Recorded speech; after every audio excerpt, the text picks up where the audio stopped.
I'm exhausted from that. We're going to kick it up a little bit here. Change the mood. Can you name this tune? I'm too hot for the police and the fireman. I'm too hot. Pick a dragon, wanna resign your man. I'm too hot. Say my name and know who I am. I'm too hot. And a bad bound that money, break it down. Girls hit you, hallelujah. Girls hit you, hallelujah. Girls hit you, hallelujah. Cause Uptown Funk gon' give it to ya. Cause Uptown Funk gon' give it to ya. Cause Uptown Funk.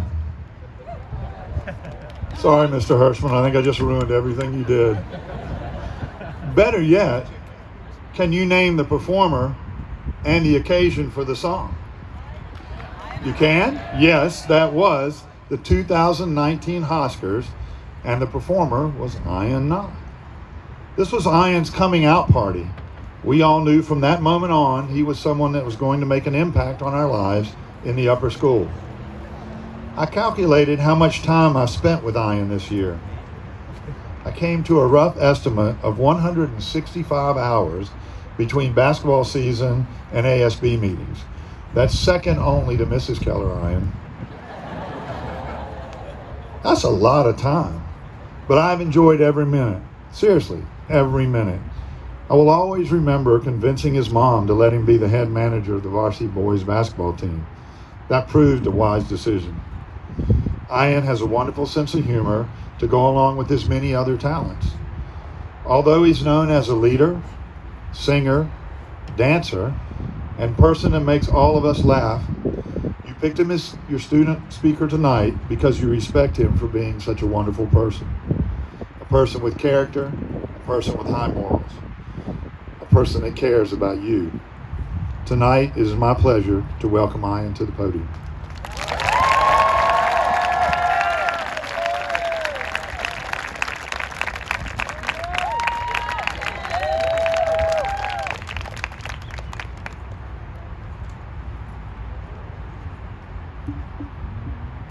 Hello?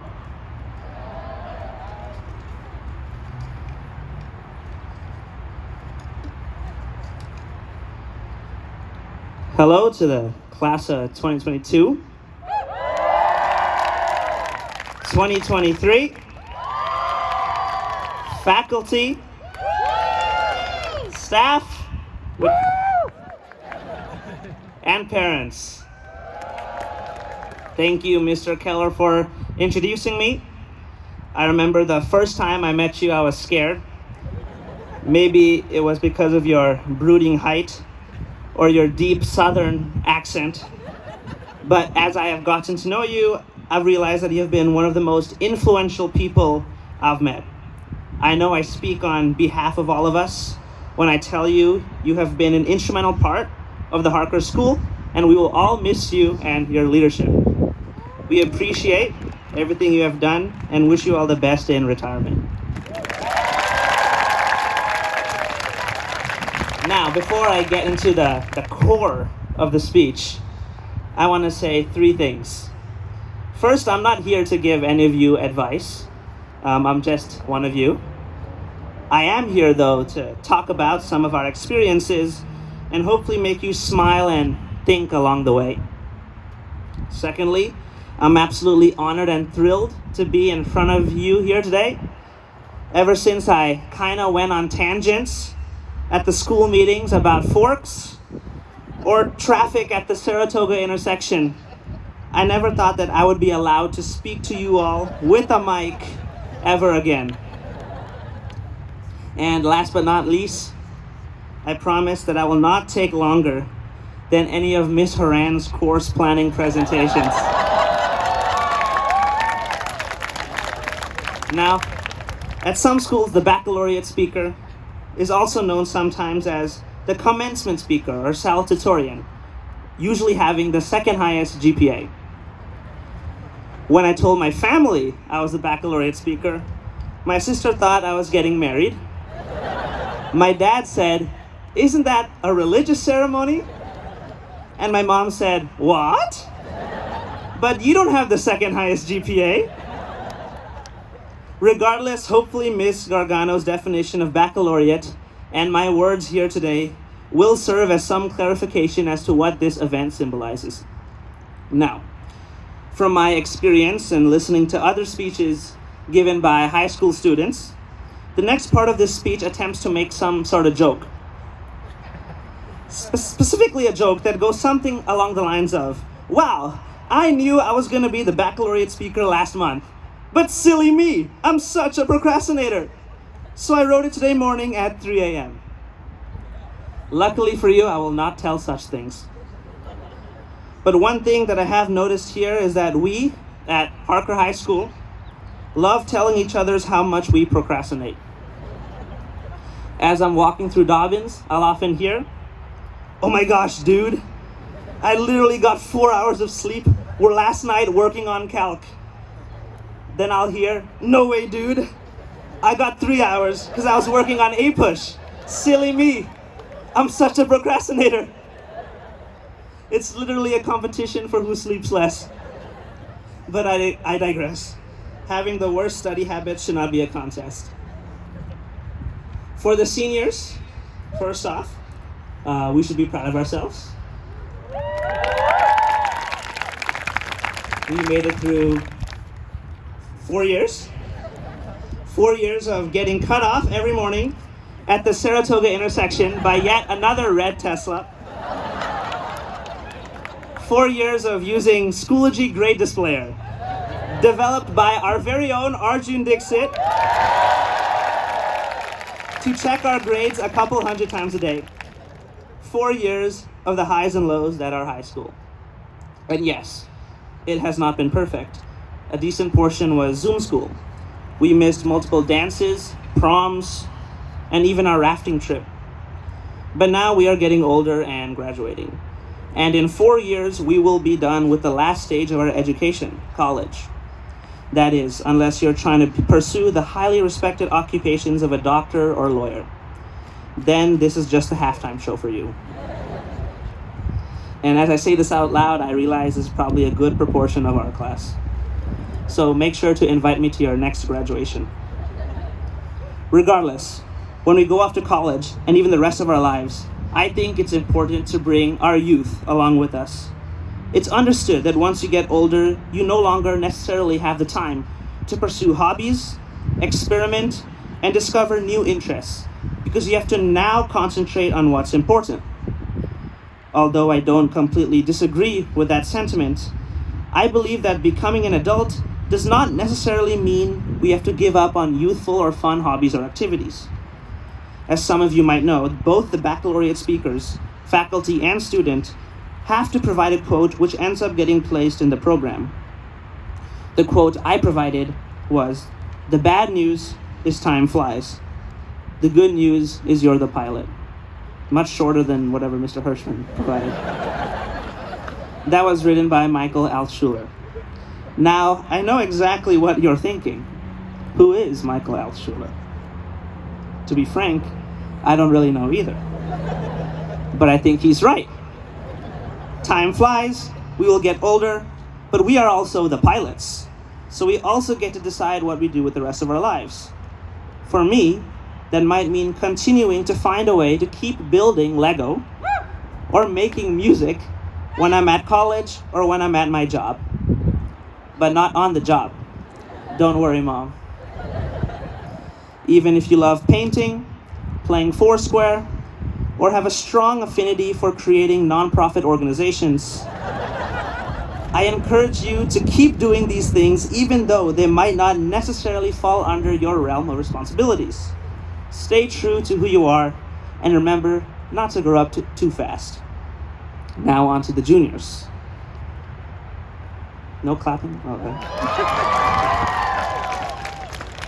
From breaking glass on the basketball backboards ASB bought to taking all the cookies during lunch, the class of 2023 did not give me a great first impression, to say the least. As a sophomore, I never would have thought that I would be able to befriend so many of you. Now, however, through various sports, activities, and student council, I have met some of my best friends within the class of 2023. It is with this mindset that I urge you to be nice to the class of 2024 and to love them as much as we have loved you. Also, congratulations on beating us in Spirit Week. Although we clearly won that ball bin basket game or whatever that game was called with the class deans running around. I don't know who decided it would make sense to give all the classes the same amount of points because they couldn't tell who won. If you take game theory next year or have several ounces of intelligence, you'll know that's effectively the same as giving everyone 0 points. I have never seen Mr. Hirschman so mad. However, I'm surprised you are all able to keep your hopes and passions alive, as I also know from a few of my paranoid junior friends that Spirit Week was around the time you guys regularly started having college counseling meetings. But I urge you to enjoy your next year as much as you can. Take a look at the people around you in your class.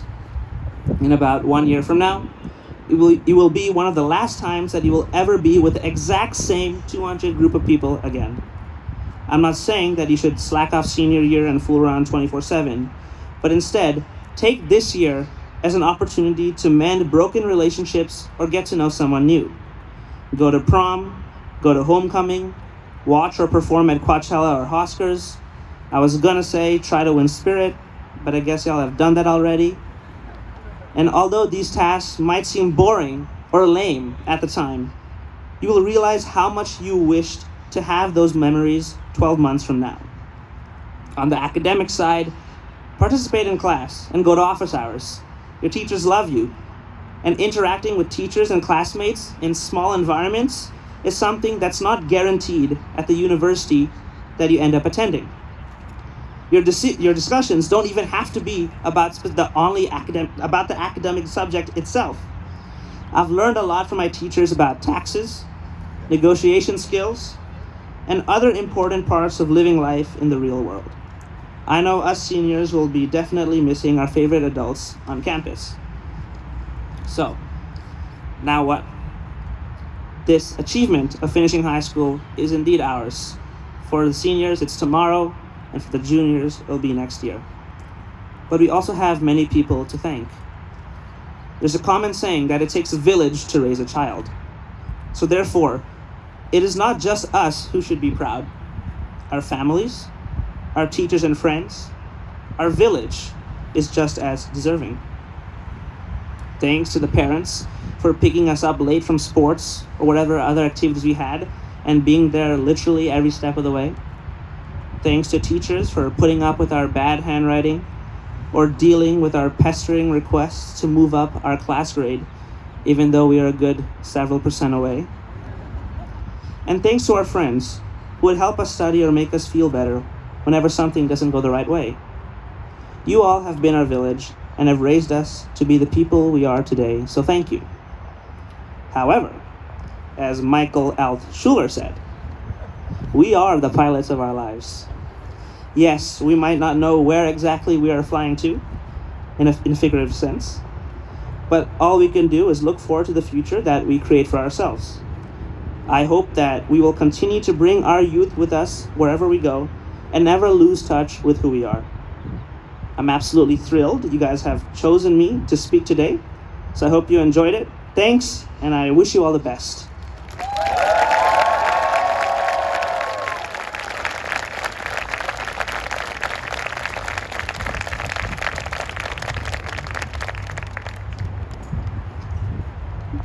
Good evening, everyone. So thank you, Yejin, Lucas, Kathy, Mrs. Gargano, Cantalina, Alexa, Gwen, Mr. Keller, Mr. Hirschman, and Ayan, for all your comments and your sharing your talents with us this evening. As I have the opportunity to speak at graduation